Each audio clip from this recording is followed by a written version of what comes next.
लेकिन एक सेकंड।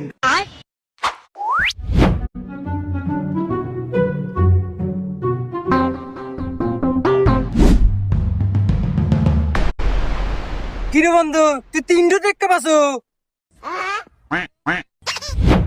শালা ধীরে কথা কর ক্ষমা করে দাও এ বন্ধু ও বলে 3টা টেক্কা পাইছে চা দর্শি আর টিয়া ধরা দেবো না খেলা ছাড়িয়াতে কি বন্ধু মারটি আমার না বন্ধু আর ধরবো না খেলা ছাড়িয়ে দিলাম হ্যাঁ ঠিক আছে বন্ধু হাইটি হারে বন্ধু আমি আর খেলবো না থাক আমি গেলাম শালার কপাল কি রে 3টা টেক্কা পাইলো হ্যাঁ হাই রে কপাল আমার ঘরে বা কপাল কোনো হলো না না বাইগান যাই গে বাবা তাও অল্প টাকার মধ্যে গেছে বন্ধু টেক্কা